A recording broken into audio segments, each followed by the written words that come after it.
This is Ringler Radio, where you get all the latest news and information about structured settlements from experts across the U.S.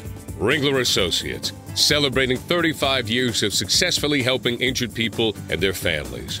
Ringler Radio is made possible in part by the life markets that issue structured settlement annuities, including Allstate, American General, Liberty Life, MetLife, New York Life, John Hancock, and Prudential. Now join Ringler Radio host Larry Cohen.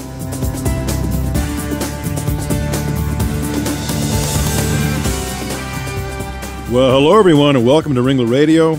I'm Larry Cohen, head of Ringler Associates Northeast Operations, and we're certainly glad you could join us today. Well, an estimated 10 million Americans are taking Darvocet, Darvon, and other medications for pain. Now, Darvon and Darvocet were removed from the U.S. markets in November 2010 by the manufacturer after a safety study showed various heart risks. So today on Ringler Radio, we're going to take a look at Darvon and Darvocet and what the FDA's role was, and we're going to also talk about some of the litigation that should be following along. And our special guest today to do all that is Attorney Frank Woodson from the Montgomery, Alabama firm of Beasley Allen. Frank joined the mass tort section of the Beasley Allen firm in 2001 after 17 years practicing with another civil litigation firm. His practice focuses on mass torts, related mostly to pharmaceuticals. Welcome to Ringler Radio, Frank. Thank you, Larry. Good to be here. Glad you could join us. And, I see all those commercials on TV, and all they ever say in them is roll tide. So as an Alabama fan, I'm sure you like that phrase. I do. I'll say it back to you. Roll tide, Larry. Well, there you go. We're going to be discussing the withdrawal of Darvon and Darvocet from the market requested by the FDA today, Frank. And can you give us a little background and history about these medications? Tell us about what Darvon and Darvocet are all about. I think a lot of your listeners are probably familiar with these medications, and they're actually very old. The common ingredient between both of them is propoxyphene. And Darvon, which only contains propoxyphene, has been on the market since the 1957 to treat mild to moderate pain. And then in the 1970s, a combination drug, Darvocet, which is a combination of propoxyphene and acetaminophen, came on the market. Interesting. What are these? Who are the manufacturers, rather, of Darvon and Darvocet? Are there many or several, or is it just one big manufacturer of this drug? Larry, as you may be familiar with, when these drugs get approved originally by the FDA, there is one company that holds the patent. Mm-hmm. So you have the originator. And that, in this case, was Eli Lilly back in the 50s. And they sold these medications for many, many years, and until the 1990s. And at that point, Xanadin, a company, purchased the rights to the products. But as many of the listeners know, that the patent's been lost, and there are generic manufacturers on the market. So at the time of the withdrawal that you mentioned, there were 6 companies selling a form of Darvon and over 22 companies selling a form of Darvocet. Does Lilly still manufacture it? They do not. They do not. Well, tell us about what the FDA did recently. What was the action they took regarding Darvon and Darvocet? Well, they basically reviewed some recent clinical data. Finally, they've had various hearings over the years, but in the fall of 2010, they came back, reviewed some additional information provided to them, and finally decided that based on that clinical trial that looked at a lot of EKG information, indicating that propoxyphene products altered the heart's electrical activity, they said it's got to be withdrawn. And so at that point, propoxyphene and any product containing that had to come off the market. So that was the ingredient that really caused the withdrawal. And the other ingredient, the acetaminophen? Acetaminophen is the other active ingredient in the Darvocet product. Darvocet, acetaminophen, and a combination with propoxyphene. And of course, many of your listeners are familiar with acetaminophen because that is Tylenol. Right. That is the ingredient in Tylenol. Exactly. So, but and this does not affect acetaminophen at all. That was my point. It's only really talking about the propoxyphene. That's correct, or any product containing propoxyphene. Well, they also stopped the distribution not only of the Darvon type product, but the generic versions of the drugs were also stopped. Anything with the propoxyphene in it was considered to be withdrawn. That's correct. And so you had many manufacturers, including Xanadin, who had purchased the rights from Eli Lilly, and all of the generic manufacturers. And so all of those were finally withdrawn in the United States, because other regulatory action had been occurring for the last several years in other countries. What made it so slow here? You know, that's always hard to say, Larry, why. But we've seen that in many mass tort litigations that we've been involved in. But, you know, propoxyphene-containing products were withdrawn in the United Kingdom in 2005. Based upon similar studies with the heart issues? You're exactly right. And then following up with that, the European Medicines Agency, which is similar to the FDA, except that looks to several European countries, decided to remove propoxyphene products from their markets in June of 2009. Interesting. And then we saw Singapore health agencies, November of 2009, and New Zealand released a statement in February 2010, about a year ago, that also required removal. Well, you know, it's interesting that according to the public interest group Public Citizen, between 1981 and 1999, there were over 2,100 Darvon or Darvocet deaths reported, and these painkillers accounted for almost 6% of all drug deaths during that period. How did these numbers influence the decision to withdraw these drugs from the market? I mean, that's a long stretch of time when all these deaths were occurring. What influence did that data have on it? I don't think that particular data had a lot of influence. Public Citizen filed their first petition to remove propoxyphene from the market as early as in the 1970s.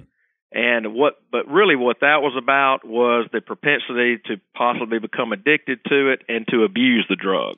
Well, isn't it true that, from what I understand, Public Citizen, you're right, they started this petition back in the late 70s. Once it was finally banned last year, didn't they criticize the FDA for waiting far too long on this issue? Well, they did. And the issue that we're talking about today and the removal, as I said a minute ago, was about it affecting the electrical part of your body and affecting your heart rhythm. People probably heard the terms AFib and VFib, and all our hearts have a rhythm, and these drugs have that propensity to throw that rhythm off, which can cause death. And some of the deaths that you mentioned earlier were related to that. Interesting.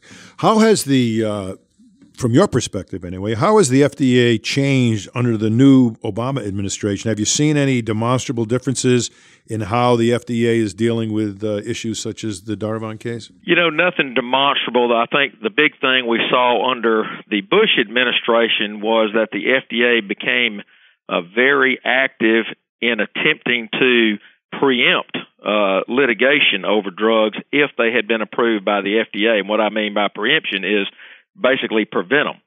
In other words, they made a big push to say if the drug had ever been approved by the FDA, that was it. No consumer, no matter what the drug did to them, could sue them. Now, we don't see that happening with the Obama administration. They're letting the civil judicial system continue on its course and let the person or the company who is the manufacturer be ultimately responsible for their product. Okay. Well, let's talk about something you're very good at, and that's litigation. Xanadin Pharmaceuticals is fighting an attempt to consolidate and centralize all of these lawsuits involving Darvon and Darvocet that have been filed in the federal court system, and they seem to be arguing that the cases should be centralized in the Eastern District of Kentucky, where they're headquartered. Is that a good idea? Well, we have seen that in the past. Now, the status of that is, and what we're talking about is any lawsuit that ends up in federal court when we're talking about centralization. If a case is in a particular state court, they would not be sent there. But when we see a big drug removal, there is a panel of judges in Washington, D.C., who can centralize all the federal cases in one location. One location requested by a plaintiff is the Eastern District of New York, and other locations requested by plaintiffs in the cases have been the Eastern and Western Districts of Louisiana. Xanadin has filed responses to those requests objecting to any centralization of the cases in any federal court. Interesting. Well, it seems like Louisiana is a venue for a lot of this multi-district litigation in these large cases. Isn't that? Am I wrong? Or no, you're right. I mean, in fact, our law firm has been very active in two of those. Propulsed, which Judge Eldon Fallon handled in the earlier this decade, and then he was the judge that appointed our law firm as the lead firm in the Vioxx litigation in his court in the Eastern District of Louisiana back in 2005. And, the judicial panel in Washington, when they suspect that a litigation is going to involve thousands of cases and it's going to impact, thousands of individuals and of course these companies as well, they try to put it in the hands of very experienced judges like Judge Fallon. Yeah, absolutely.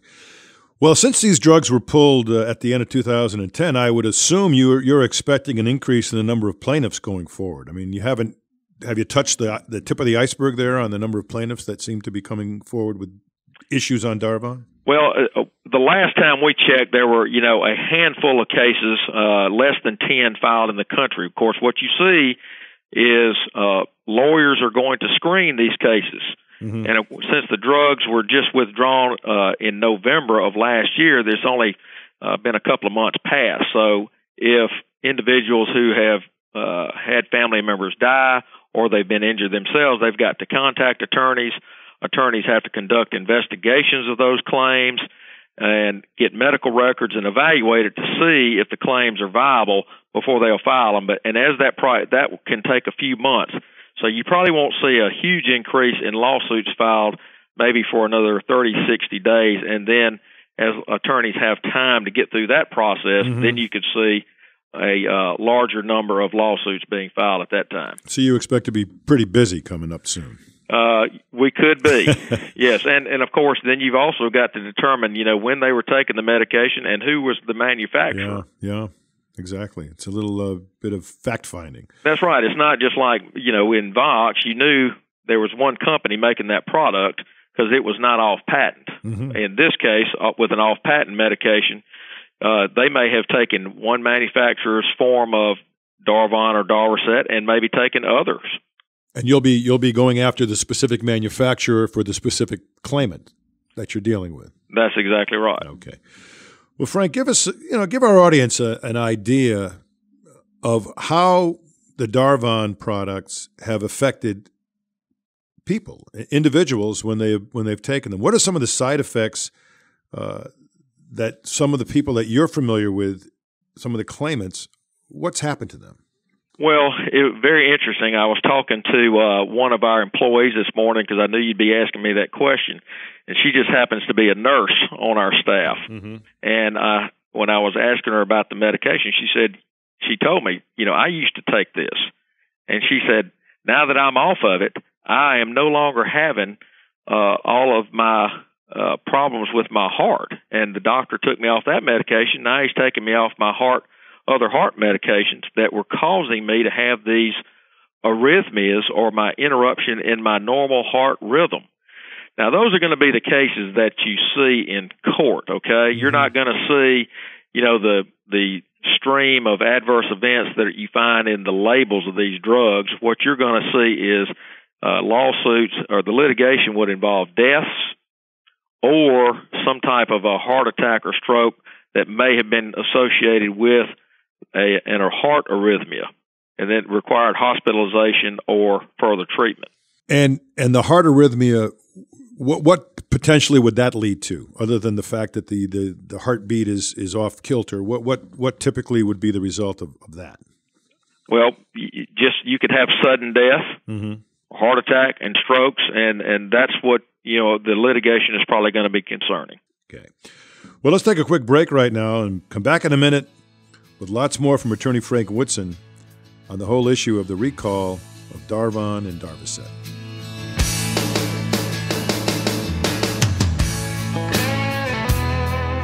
This is Ringler Radio from Ringler Associates. Quite simply, the undisputed leader in structured settlements for 35 years. Ringler Radio is celebrating its 6th year right here on the Legal Talk Network, produced by broadcast professionals. Ringler Associates, the only broker you need.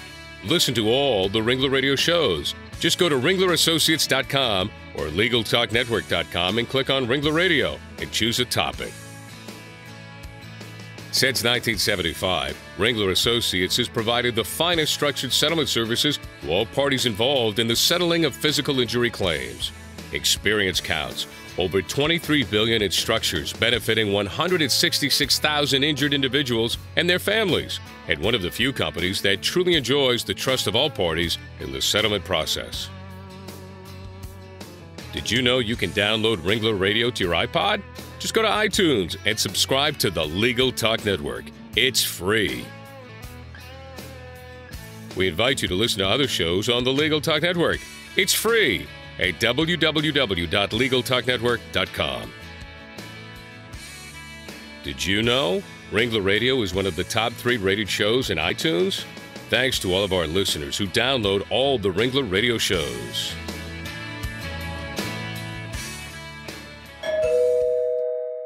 Someone's at the door. Don't answer it. Why not? I'm listening to Legal Talk Network podcasts to get my CLE credit in West Legal Ed Center. Oh, I need to do that too. Where do I find them? It's easy. Just go to LegalTalkNetwork.com and pick a program for CLE, click on it, and start listening. Or go to WestLegalEdCenter.com and choose from any of the Legal Talk Network programs available for CLE. Perfect. I'll do that right now.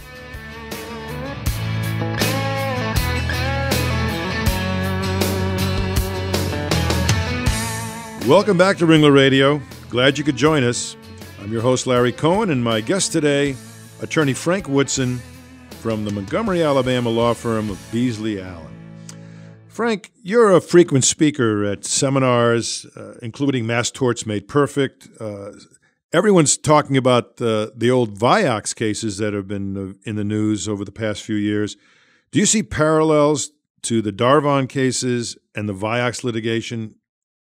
What are we? Give me some compare and contrast the Vioxx situation versus the Darvon and Darvocet situation. Well, both of them involve the heart, obviously. You know, Vioxx was about heart attacks and strokes, and this medication, Darvon and Darvocet, is going to be about the electrical activity and sudden death and abnormal heart rhythm that can potentially cause some heart attacks.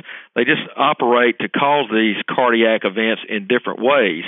The more parallel litigation may be the old propulsive litigation that Judge Fallon, we mentioned earlier in the broadcast, handled down in Louisiana back in the early 2000s. Propulsive was also causing abnormal heart rhythms. And what do you anticipate, not to give away the legal strategies, but what do you anticipate the defense is going to be saying in these cases to counter the issue of the electrical heart issues that you're raising? Well, you know, as is always what we find ourselves in is, you know, there's always a race to the science. And can you prove it, and how do you prove it? And, of course, on our side, we are very reliant on medical experts as they are. Mm-hmm. So, you know, the plaintiff's attorneys representing folks in these cases will have to retain medical experts to review their medical records, and if the claimant is still alive, interview them and take a look at them to determine whether or not they will be able to issue an opinion as to whether or not the drug caused or contributed to cause their event. Mm-hmm. And then the defense will be trying to cloud that issue in any form or fashion they can, whether that be, you know, if Larry has a case, you know, what risk factors did he have for this? What other medications was he on that might have caused this? Or anything, what about his lifestyle that could have caused this? Right, exactly. Just like they did in Vioxx. Exactly right. Well, so what's your advice to anyone out there who has taken these drugs of Darvon and Darvocet and might be experiencing side effects or maybe not, but thinks that they may in the future? What's the game plan there for folks like that? Well, for the folks who have had an experience while they were taking the drug, they shouldn't be taking it now because they probably have run out of it. But if they've had an event in the past, they may want to contact an attorney to determine whether or not they may have a claim. Or a family member who may have had a family member who was on one of these medications and it had sudden death or heart attack and stroke, or was hospitalized as a result of some type of heart arrhythmia adverse event, they may want to contact an attorney on the estate's behalf to determine whether or not the estate may have a claim. And, today, Frank, there's so much on the internet, so much information, both about litigation and about product defects that, the public can find an awful lot just by Googling Darvocet or Darvon. Now, if they want to really get to a website that can help them, I'm assuming you've got one. We do. Our law firm has a website and information about Darvon and Darvocet withdrawal at www.beasleyallen.com. And what about if someone has just no computer but has a telephone? How do they reach you? Well, they could contact our law firm by calling our 800 number, which is 800-898-2034. And just ask for one of our attorneys or staff who are working on the Darvon and Darvocet claims.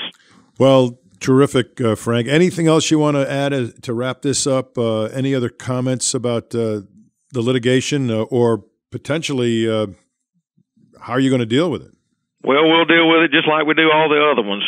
We just bring in the cases. We screen them hard. We try to find legitimate claims for folks and that we can try to help them with.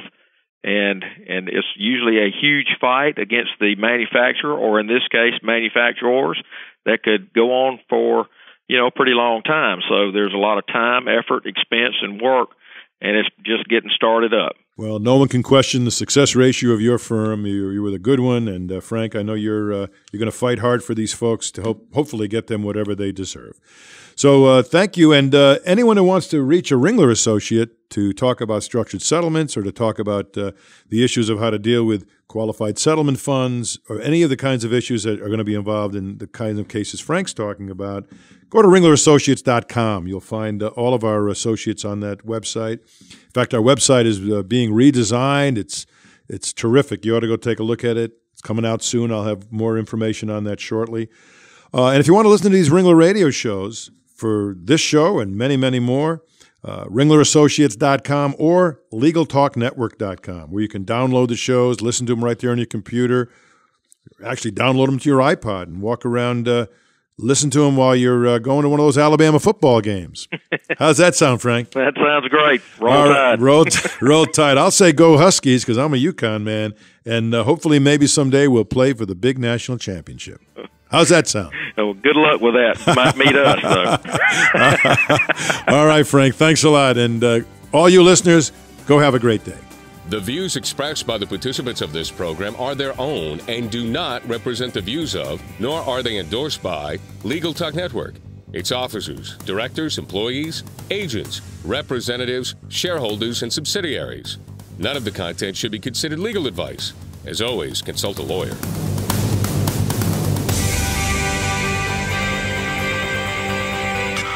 Thanks for listening to Ringler Radio in its 6th year on Legal Talk Network with over 500,000 listeners.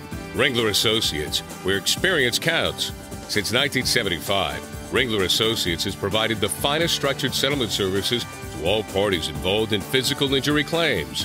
Ringler Radio is made possible in part by the life markets that issue structured settlement annuities, including Allstate, American General, Liberty Life, MetLife, New York Life, John Hancock, and Prudential.